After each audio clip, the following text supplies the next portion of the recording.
നമസ്കാരം, എല്ലാവർക്കും പുതിയ വീഡിയോയിലേക്ക് സ്വാഗതം. Janaki V versus state of Kerala എന്ന് പറയുന്ന ചിത്രത്തിൻ്റെ ട്രെയിലർ ഇപ്പോൾ വന്നിട്ടുണ്ട്.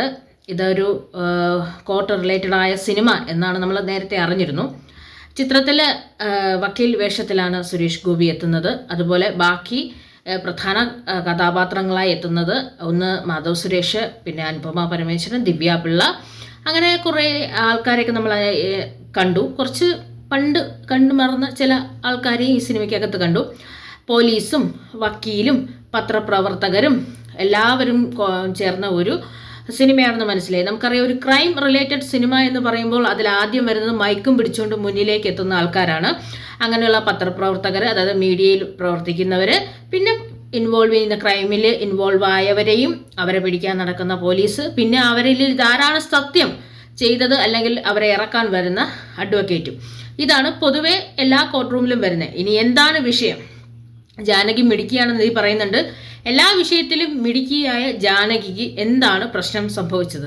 അതിൽ ബാംഗ്ലൂർ കാണിക്കുന്നുണ്ട്, ട്രിവാൻഡ്രം കാണിക്കുന്നുണ്ട്, അങ്ങനെ കുറേ സ്ഥലങ്ങളൊക്കെ കാണിക്കുന്നുണ്ട്. അപ്പം എന്തുകൊണ്ടും മിടുക്കിയായ ജാനകിക്ക് നേരിട്ട പ്രശ്നം എന്താണ്? ജാനകി വിദ്യാധരൻ, അപ്പം ജാനകി വി നേരിട്ട പ്രശ്നം എന്താണെന്ന് അറിയണമെങ്കിൽ നമ്മൾ 17-ാം തീയതി തിയേറ്ററിൽ പോയി സിനിമ കാണണം.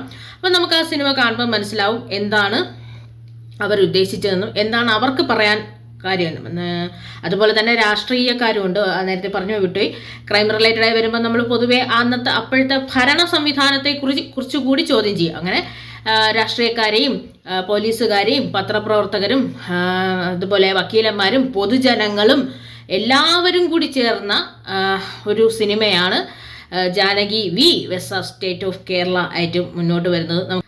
നമുക്കെല്ലാവർക്കും അറിയാം, സുരേഷ് ഗോപി ചിത്രം എന്ന് പറയുമ്പോഴത്തേക്കും അദ്ദേഹം പോലീസ് വേഷത്തിൽ വന്നാലും ശരി, രാഷ്ട്രീയക്കാരൻ്റെ വേഷമിട്ട് വന്നാലും ശരി, വക്കീൽ വേഷമിട്ട് വന്നാലും ശരി, അതൊരു പെർഫെക്റ്റായ രീതിയിൽ ഉള്ളൊരു കോമ്പിനേഷനായ ചിത്രം തന്നെയായിരിക്കും. അപ്പം കുറേ കാലമായി നമ്മൾ കാണാൻ ആഗ്രഹിക്കുന്ന ഒരു മാസ് അപ്പിയറൻസ് ആണ് വന്നത്. നമ്മൾ ഇതിനു മുമ്പ് ഗരുഡൻ എന്ന ചിത്രത്തിലും അദ്ദേഹത്തെ കണ്ടിരുന്നു. അതിനുശേഷം വരുന്ന തിയേറ്റർ റിലീസ് ചിത്രമാണ് ഈ Janaki V versus state of Kerala എന്നുള്ളത്. ഇത് സ്റ്റേറ്റ് ഓഫ് കേരളയ്ക്കാണോ, കേരളയോട് ജാനകിക്ക് എന്താണ് പറയാനുള്ളത്, ചോദിക്കാനുള്ളത്? പൊതുജനങ്ങൾക്ക് എന്താണ് ചോദിക്കാനുള്ളത്? പോലീസിൻ്റെ ഭാഗം എങ്ങനെയിരിക്കുന്നു, വക്കീൽ എങ്ങനെയിരിക്കുന്നു, മാധ്യമങ്ങളും രാഷ്ട്രീയക്കാരും എങ്ങനെ പൊതുജനങ്ങളോടും അല്ലെങ്കിൽ ഒരു ക്രൈമിൽ പെട്ടുപോയി അല്ലെങ്കിൽ ഒരു വിറ്റ്നസിനോട് എങ്ങനെ പെരുമാറുന്നു തുടങ്ങി എല്ലാ കാര്യങ്ങളും ഈ ചിത്രത്തിൽ നമുക്ക് കാണാൻ കഴിയുമെന്ന് വിശ്വസിക്കുന്നു.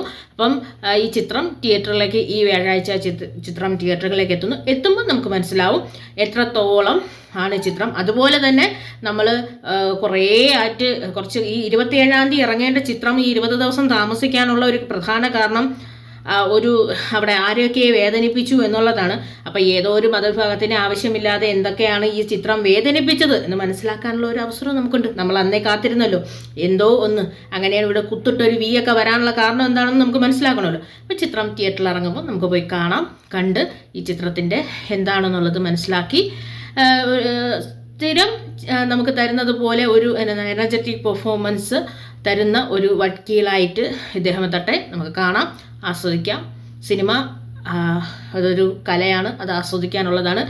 ആ കലയെ ഏത് രീതിയിൽ വേണമെങ്കിലും നമ്മുടെ തിയേറ്ററിൽ എത്തിക്കാനുള്ള അവകാശം ഒരു കലാകാരനുണ്ട്. അപ്പം നമുക്കത് കാണാം, മനസ്സിലാക്കാം.